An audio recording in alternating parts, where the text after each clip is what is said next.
Welcome back, everyone, to another edition of the Broker to Broker podcast. My name is Mark Summers. I am the president of AIM. Couldn't be more proud to say that. And today, it's I just love getting people's viewpoints and everything. And I'm really excited about today's interview.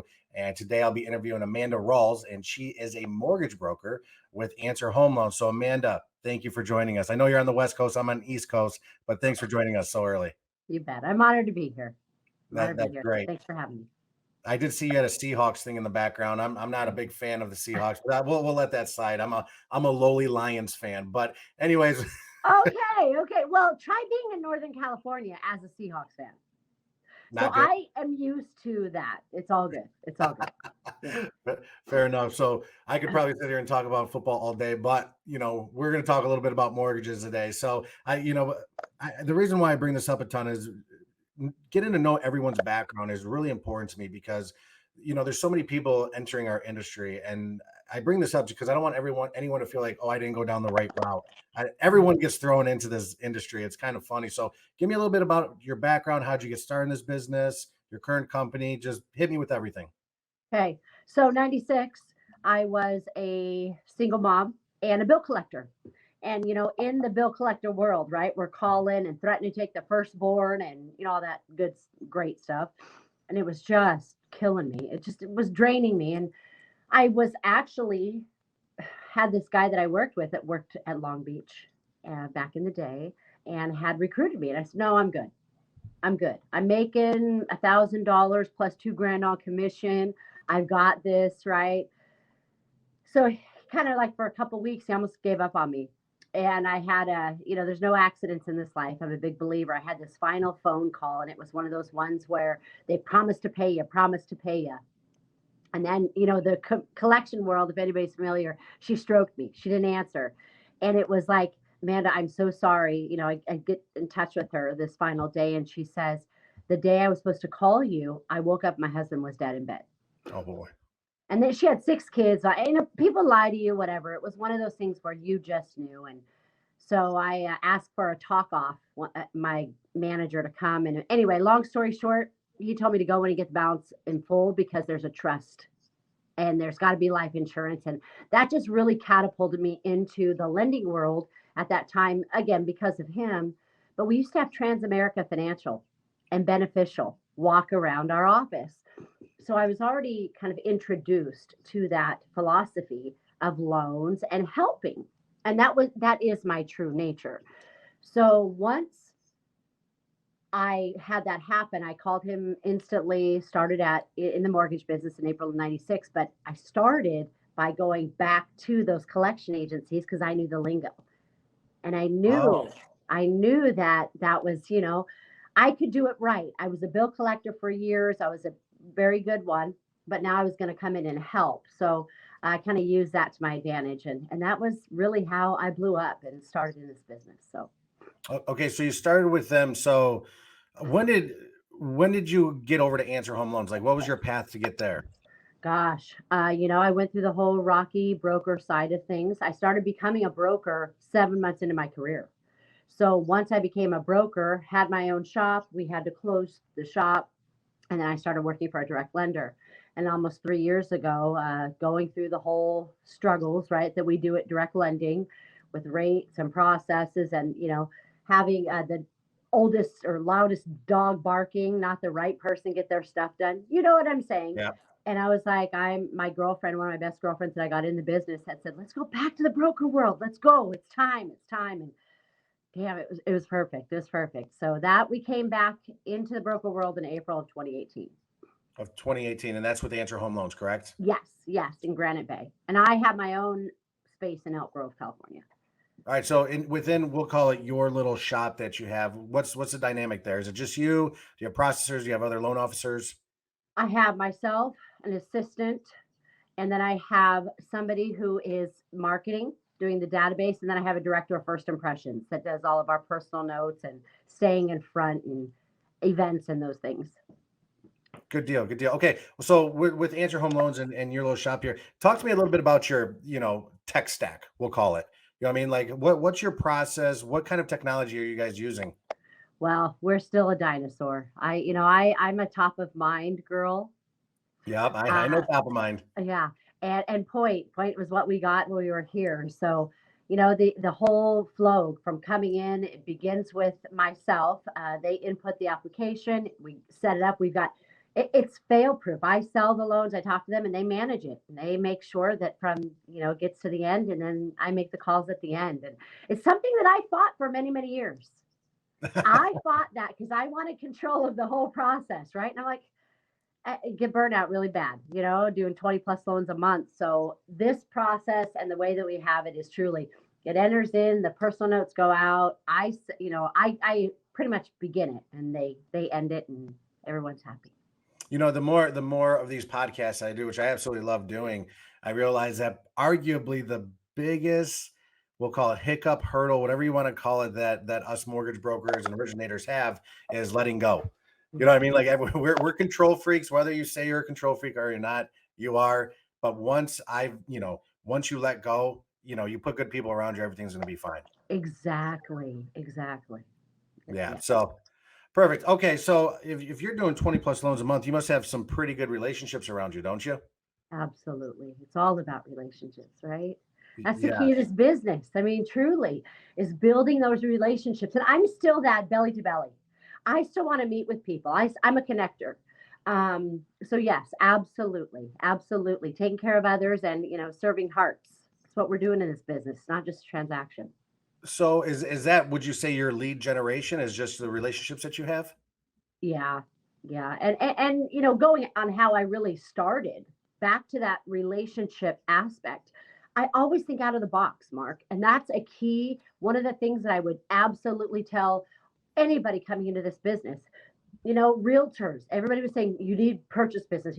Believe me, I know that is important, but I'm a refi mama. I've been a refi mama from the moment I got in this business. Doesn't matter where the rates are. You sell a product, you're selling a service, you're selling and teaching and giving them information. But I've always been out of the box. I've always thought outside bankruptcy attorneys, CPAs. I've got relationships with, and again, these are the normal things, but even from the collection aspect, I went nationwide. I flew to different collection agencies because we could back then, right? Do loans out of state. Right. But I would go and set up little, and we didn't have, all the federal regulations that we have now, but I would do your root beer float parties. I knew what the bill collectors like, right? I mean, bill collectors happy with a freaking root beer float. Like there's things that you can do that are outside of the norm that you stay in their mind, you stay top on their mind and their radar, and they see what you do, and they get to know you. And yeah, absolutely, it's relationship building. It's not loans. Well, I like what you said there because, there's not many people that come straight from high school, college, whatever your background is, and go straight to mortgages. If you do, you're few and far between, but you used your prior experience to help you obtain business. Absolutely, absolutely. And it wasn't just in the Sacramento area, right? I knew there was collection agencies in Seattle. I knew there was one. I had one in Florida, Phoenix, Texas, SoCal. I was 24 years old. I didn't know what the hell I was doing. I just knew that I had a service and that I could help. And I took my assistant with, well, it was my assistant back then, it was my processor, but I took her with me, and we would really get into these events and giving away and giving back. But then I would meet them. These bill collectors, it was different than just on the phone. Nobody was going out to see them. So that's definitely something that, I think made a difference for me. Right. So now, okay, you said you think outside the box. Yes. Give me an example or two of how you think outside the box because I think it's important right now. I Yeah. really do. And I've been having this conversation with a lot of people is thinking outside the box where rates are ticking up a little bit. And that's fine. You know what I mean? I Yeah. actually think that's not bad for us in terms of, how we're going to obtain business from retail. But Right. you got to think outside the box. You got to do things a little differently. So give me an example or two of how you think outside the box. Sure. So bankruptcies, bankruptcy attorneys are an amazing place to do business. But one thing that, that lenders don't really know about or venture into is Chapter 13s. So there is a big, big blessing with people that file Chapter 13s, either if they're in it or one day out of discharge. And you can obtain an FHA or a VA loan. And brokers and lenders, even no disrespect, UWM gets, majority of my business, but they won't do it for 1 year. Okay. From the discharge of the Chapter 13. So I don't want that misconception to stay out there. That's just probably a choice. But when it comes to what you can and can't do, I've done them in a 13, right, 1 day out. And I'm teaching these to these attorneys. And when I align with somebody who thinks like me, and cares about the next step of the debtor, let's just say, after the fact, we're really giving a value add service. We're going into tax time.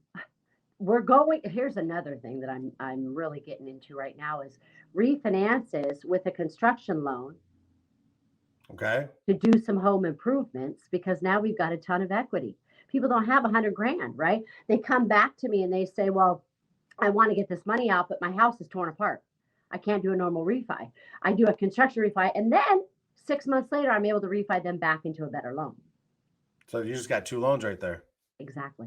Okay, well, how do you do this with and I love it. It's just, I think people need to find their niche, and Yeah. everyone's niche is a little different. Everyone's personality is a little different. But, one of the biggest things that, I've been in this business for a long time is the less salesy I come off, the better I am. So how do you come off as not as salesy? Honestly, Mark, can we cuss? I don't. No, sorry. I was gonna say I give a shit. I care. You can say that. You're fine. Okay, good. I give a fuck. I go and meet with these people. I go and talk to them about their clients, and I don't work with everybody, right? Everybody and I aren't going to resonate. I'm not the churn and burn guy. That's not me. I'm a relationship builder. So how do I connect with those that think like me, with the heart, hardworking, but care about people.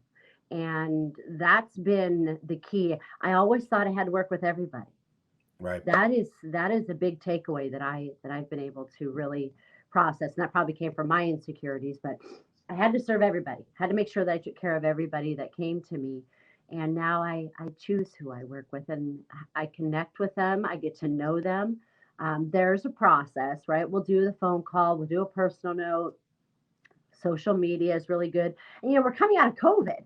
So even these normal practices that I used to do before are not so normal anymore. So more so I'm reaching out to people, hey, would you like to have lunch? I mean, those kinds of things are happening again. So that's what I'm doing is I'm going back to the old school, doing our client appreciations. So just to stay in front and keep that connecting going. Well, that's important. Yeah. I mean, because the more relationships you have in this business, the better off you're going to be.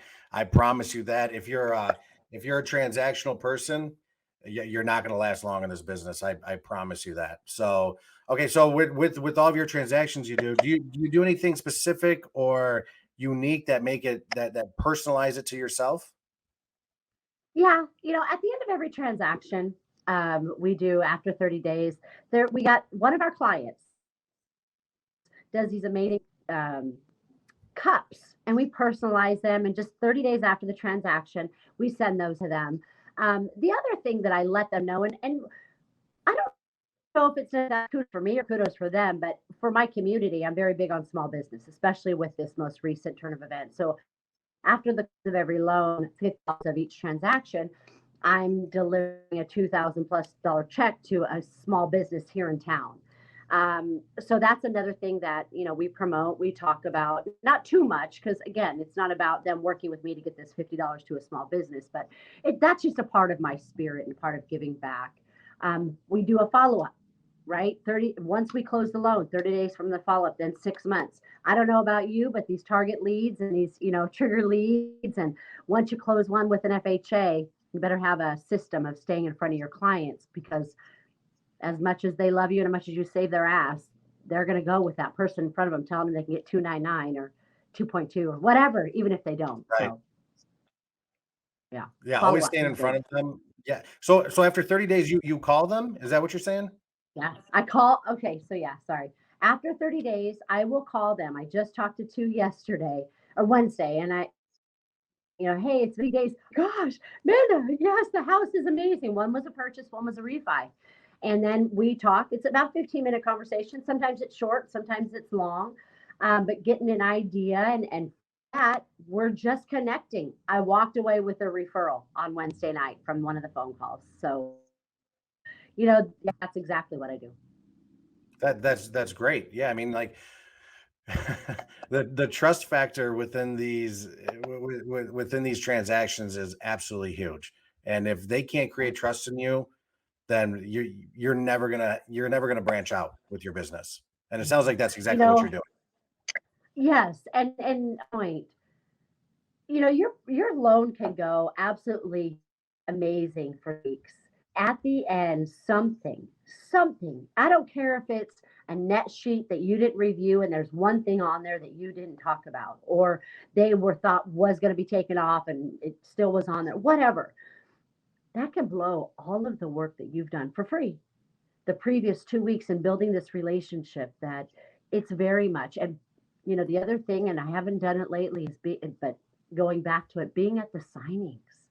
Your purchase business, I made more relationships and connected with more agents at a signing that I had never worked with before. But also my buyers are so grateful that I was there helping them because it was so foreign to them, especially the new ones. So that's another thing that I think is really important in connecting in this business and showing them that you're there for them pre-COVID, right? Like, but it's really like you said, the relationship aspect. I'm taking care now of grandkids of the grandparents that I helped 20 plus years ago, right? Because Right. I am that now. I'm a family member. I'm part of the family. So Yeah, getting back to basics is kind of big. I mean, I trust me, and I'm going to preach tech stack. I'm going to preach, CRMs. I'm going to preach that all day long. But sometimes those little basic things, like you yeah, said, ask them out to lunch, going to no, closing, doing those little things go a long way. totally. And social, it makes it so easy, Mark. Social makes it so easy. I have clients that I follow and I'm friends with, and I see, oh my God, they're pregnant. I drop a personal note. I'll drop a flowers. One just had, a kidney replacement, and love this family. They've been with me for 22 years. First Friday, I got sent a big a cookie bouquet thing, and then flowers. I didn't do it once, I did it twice. Like this guy's going through it. And they've been very good to me. And so yeah, I think that is very important. And believe me, CRM would be the first and only and last thing I would tell a new person coming in. You better start that from jump. Period. A CRM is the bread and butter of your business, but it's more than just an email. We know that. Yep. So yeah. Well, good. Okay, so let's shift gears here a little bit. How long were you tech quote unquote direct lender retail? How long were you in that for? God, Oh, 2008 until 2018, 10 years 10 years. Okay. of my 25. Right. So you live that life. And, I tell people all the time, I draw lines in the sand with, and our association does, and our leadership does with who can join our association. Obviously, retail is not one of them. Yeah. And I truly feel we have a great and a much better product than retail has or ever will have. So tell me what separates brokers from retail. Just give me the overview, and then we're going to dive into it. Okay. Well, remember, I was direct broker, right? So Right. I knew where I was, and then I got sucked into the vortex. Um, the options and the saying no. When I came back to the broker world, oh my God, I was like, no, but we need that. No, but we need that. They're like, no, the fuck you don't. You don't need that. Like you don't need that document anymore. Like, oh, that's right. That's so retail. Oh, that's right. I don't have to worry about that prior to docs or whatever it was. Hmm. But I was conditioned. I was a little bit nervous. I had my shop in '08 that we had to shut our doors, right? So it's like, now what am I going to do? And I felt I had to align. My broker that at Answer, he wrote it through. He wrote it through. So much respect for him. Um, but the difference is, so I don't have to say no. Well, this was the final straw, Mark. Let's just be real. Let's go down to brass Yeah. tacks with money and rates. Period. Money and rates. And when I couldn't do something at Finance of America, I'd have to broker it out. And when I brokered it out, I made point 0.7 bips. Oh, wow. And I worked my ass off. When you're brokering it out, that file is even more work than you had before. So I would only make damn near 0.5% by the time everything was said and done. was just like, what am I doing? And why am I being penalized for brokering out and I'm bringing in all this business? So that was probably the final thing, but I didn't have options. And then if I did have options, which I was brokering out a lot at the time, it was going out someplace else. I was making less money. So now I have control of my processes. I have more money coming into my pocket and better rates and fees for my clients. And I got one clear to close in one day yesterday. One day. A refi. That would never happen in retail. Never, ever, ever. And I'm kind of coming for retail lately in my videos. I don't mean to, but it's like, don't, it's such a, like a vortex, right? Oh, they're not going to be able to come through for you. You're not going to have control of your file. You're not going to be able to do those things that those brokers say that you can. And it's crazy because a lot of those higher up retail guys are all old brokers. Right. It's like, come on, dude, you know damn well. You know this is where it's at. So yeah, I mean, and I know you just said you're targeting retail, and that's fine. I mean, I could care less. That's great. That's great in my eyes. But I also think it's the educational side of it to these consumers, because the consumers don't do this every day, and consumers think, oh, well, I bank with XYZ Bank, so I got to go to XYZ Bank because they have my statements. It's like, no, that's not how it works. This isn't a judgment call. This is processes, and this is what we do. And like you said, we give lower rates, lower closing costs, and better service. yes, absolutely. Absolutely right. And I do talk about that. And and the other thing is talking about the banks. I have a couple bank referral places, right, where they can't do everything. And I've used that, and I don't talk about who they are, but as a banker, when they're there or clients get this listed from the bank, the one thing that is big, big, big that they hear everywhere is their time frames. So that is something that a lot of people can relate. If you have anybody that's with the bank, I'll review a net sheet. I'll go over everything with them in the beginning. I mean, you can really let time just dictate that. Guaranteed, damn well, you're not going to be closed in 30 days, 2 weeks, whatever the case is, right? Even if they're promising you that great rate. But yeah, they're our easiest, I think. But people just get so inundated with the documentation that they receive from those darn banks that, and it's their money. They can do with what they want. So, yeah, that's a great point. I was going to say with retail too, though, and coming for them, I think the most thing that I feel confident now doing this for 3 years and being able to show it, back it, is that there is that misconception, that negativity towards the broker community from the retail channel. We know this, right? We know this. And I'm very grateful for AIM for not letting the retail officers in there, because give us our own platform, right? But from a retail channel, I'm kind of talking to this new kid who just started over at a retail shop here in town and congratulating him. He follows me on my social.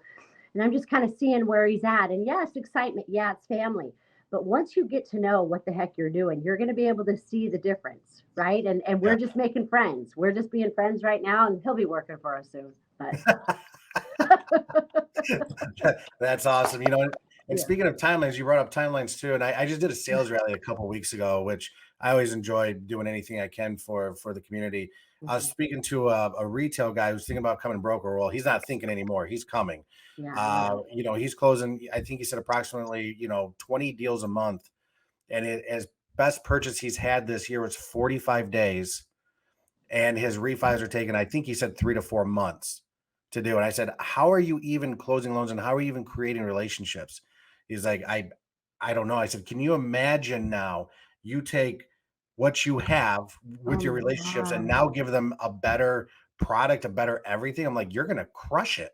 Yeah, absolutely. It's so crazy. I was just thinking about this badass guy in Southern Cal that works at Finance of America just the other night. Like, why isn't he stepping away? Truly, because I know that they had to put people in place, and I knew about this 3+ years ago, to satisfy him, to allow him to get the purchase business. So what they're doing is, catering to those people to help their processes, if there are some, right? Because there are your top 1% that will get that extra love with retail, but it's not everyone. So when they come in, they see those big guys doing those big things, and they think they can do it too. But reality is, retail cannot. There's, besides the pricing, let's just wait till these manipulated numbers. I mean, come on now. There's, yeah. going to be blown out of the water. All right. So I know I'm hopping around here, but you've said Okay. something that are sparking my interest here. So you said that, the difference between broker, retail, Yeah. and all many other things, but you said that you don't have to work with everyone. You know what I mean? Yeah. So when someone's not quite ready for a loan, what action items do you take with them? Do you just tell them, hey, listen, I can't work with you? Or is it more or less like, hey, we have to put a plan together?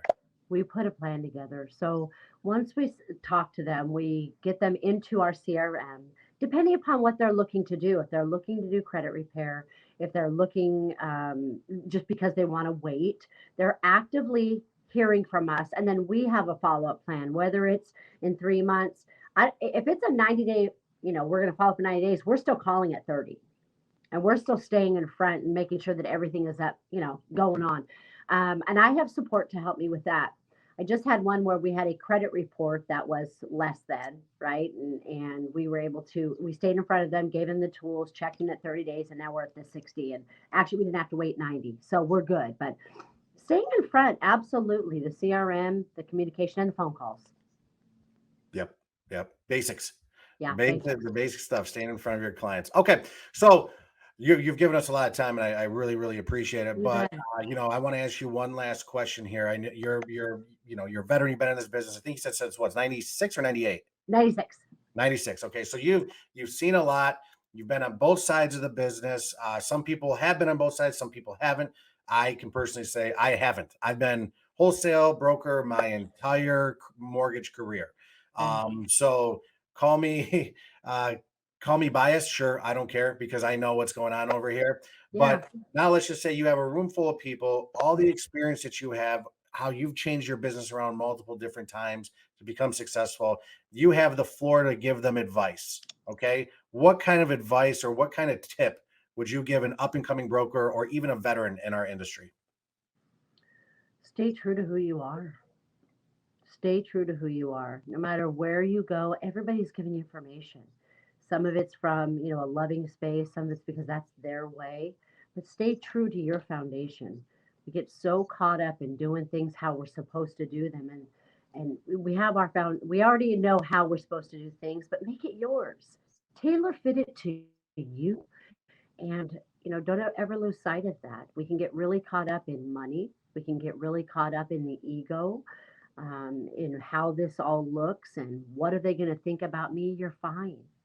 Stay true to who you are. Continue to work hard and be honest. And you can't help everybody, and you can't work with everybody. Right. That's a big thing. At least for me, it was. You'll find your people. That's great. And you're the first person. I mean, you're technically not the first person to say that. And that's what I love about our industry is because the good ones, they know, hey, this is who I am. You're going to want to work with me and not just the rate that I have, not just my process. You know what I mean? There's a reason that's probably why you're successful, but at the same time, that's not why people are working with you because of your CRM, because of Totally. your POS, your LOS. They're working with you because of you. Absolutely. And that will never change ever. But we lose sight of that. So yeah, it's the Well, good, biggest. good. Well, hey, listen, I just want to thank you for your time. I know we're super busy. Like I said, you're on the West Coast, and as we're filming this, it's super early in the morning for you. So thank you for that, and thank you for sharing your insights with us today. You bet. Thanks for having me, Mark. It's an honor, and brokers are better. Absolutely. So, everyone, if you want to get caught up on all of our past podcast episodes, please head over to aimgroup.com/broker to broker. You can also listen to all of the Broker to Broker podcast episodes on iTunes, Spotify, and Google Podcasts, along with that, which is our portal. You can listen to every podcast that we've had on that portal. So, do me a favor, please rate our podcast, leave a review. It helps us get the podcast out there and spread the words. As Amanda just said, brokers are better. So, Amanda, thank you for joining us today. Thanks for having me. All right. Bye bye, guys.